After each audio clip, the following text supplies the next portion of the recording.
नमस्कार, cook with यमूमध्ये आपणा सर्वांचं मनापासून स्वागत.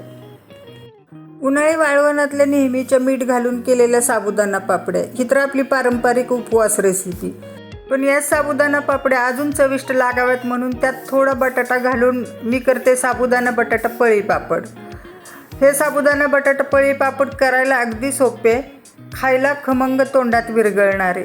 या साबुदाणा बटाटा पापड्या कशा करायच्या ते बघू. मी या साबुदाणा बटाटा पापड्यासाठी 2 ग्लास साबुदाणा घेते. वजनाने अर्धा किलो आहे. ग्लासने एवढ्यासाठी मोजून घ्यायचा, कारण पुढे साबुदाणा शिजवायला पाणी घेताना ग्लासने मोजून घेता येईल. ग्लासऐवजी तुम्ही दुसऱ्या कोणत्याही भांड्याने मोजून घेऊ शकता. साबुदाणा घेताना मी निवडून चाळणीने चाळून घेतला आहे, त्यामुळे त्यातली कणी खाली पडली. अशा प्रकारचा साबुदाणा घेतला आहे. साबुदाणा बटाटा पापड्या मी उद्या सकाळी करणार आहे, पण साबुदाणा चांगला भिजण्यासाठी मी आज रात्रीच भिजायला घालते. साबुदाणा भिजवल्यावर तो भिजून आकाराने थोडा मोठा होतो, म्हणून मी थोडं मोठंच पातेले घेतले. आता साबुदाण्यात भरपूर पाणी घालून पहिल्यांदा तो हाताने चोळून धुवून घ्यायचा, म्हणजे त्याच्यातलं पीठ असेल किंवा स्टार्च असेल चिकटपणा तर तो निघून जाईल. हे साबुदाणा धुवून पाणी नितळून घेतला आहे. आता त्यामध्ये भिजण्यासाठी पाणी घालायचं. साबुदाणा बुडून थोडंसं 1/2 इंच पाणी वर राहील इतपत पाणी घालायचं. हे आता पातेल्यावर झाकण ठेवून रात्रभर साबुदाणा भिजू द्यायचा. हे दुसऱ्या दिवशी सकाळी झाकण काढून बघू, साबुदाणा फुगून वर आलेला आहे आणि हा चांगला भिजलेला आहे. हे एकदम मोकळा मोकळा भिजलेला आहे असा. आता त्याला बोटात घेऊन दाबून बघू.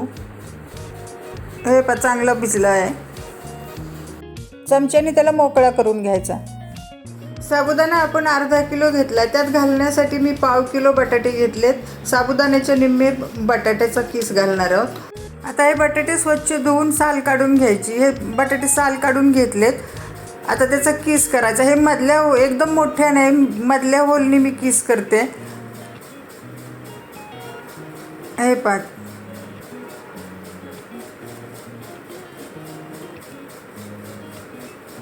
याप्रमाणे सगळ्या बटाट्याचा किस करून घेते.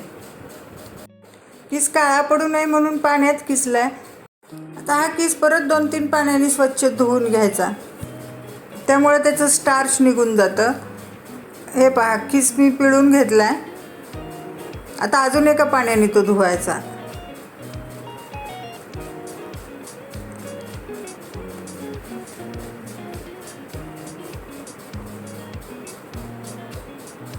हे पहा, किस चांगला धुतलेला आहे, पाणी पण स्वच्छ निघतंय.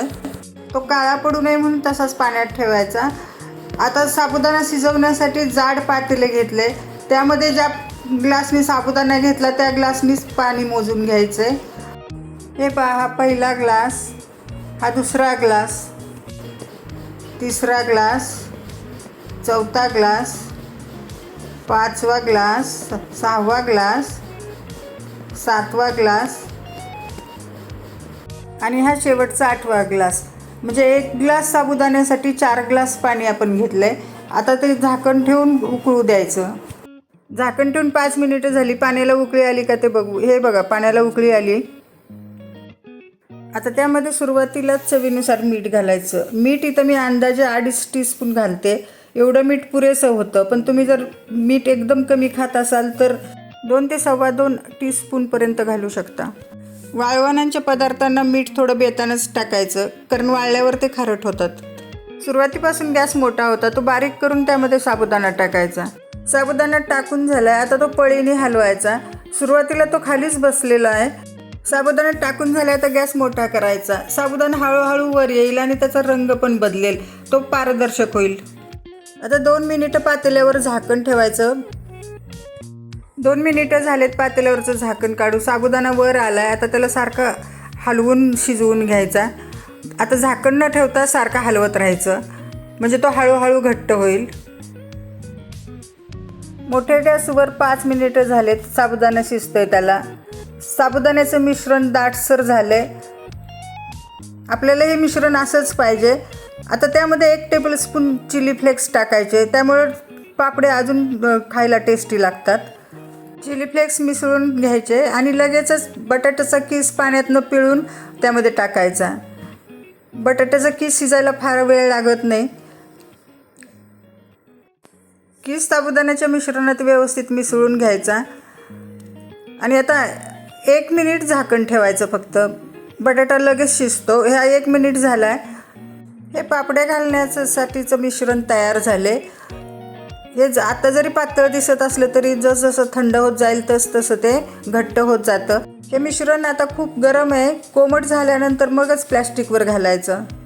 हे साबुदाणा बटाटा पापड्या मी गच्चीवर घालते, त्याच्यामुळं खाली बेडशीट अंथरून वर प्लॅस्टिकचा पेपर टाकलेला आहे. पापड्याचं मिश्रण कोमट झाले. आता ह्या पापड्या घालायच्या, पळीमध्ये घेऊन फक्त टाकायच्या, पसरवायच्या नाही. आणि आत्ता जरी त्या जाड दिसत असल्या तरी वाळल्यानंतर त्या पातळ होतात. हे या पद्धतीने घालायच्या.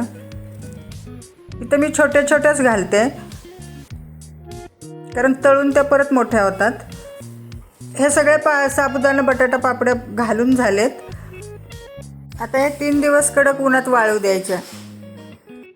पापड्या 3 तास सुकल्यानंतर त्याच्यावर मी ओढणीने झाकून ठेवल्या होत्या, म्हणजे धूळ कचरा त्यामध्ये जात नाही. 3 दिवस कडक उन्हात या पापड्या वाळवून घेतल्यात, म्हणजे ते वर्षभर खराब होत नाहीत.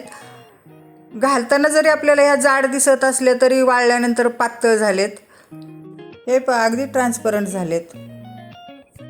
आता पापड्या तळून बघू. मीडियम गॅसवर तेल तापायला ठेवले. तेल तापले, त्यामध्ये पापडी सोडू.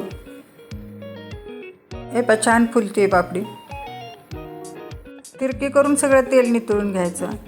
आता अजून एक पापडी तळून दाखवते. तेलात सोडल्यानंतर झाऱ्याने उलट सुलट करून दाबून तळायची, म्हणजे ती सगळीकडून चांगली तळली जाते. हे छान फुलली. साबुदाणा बटाटा पापड्या तळून तयार आहेत. आता याच्यातली एक पापडी मी तुम्हाला मोडून दाखवते, म्हणजे त्या किती कुरकुरीत झाल्यात त्याचा अंदाज येईल. हे पटकन चुरा होतोय. एकदम क्रिस्पी झालेत.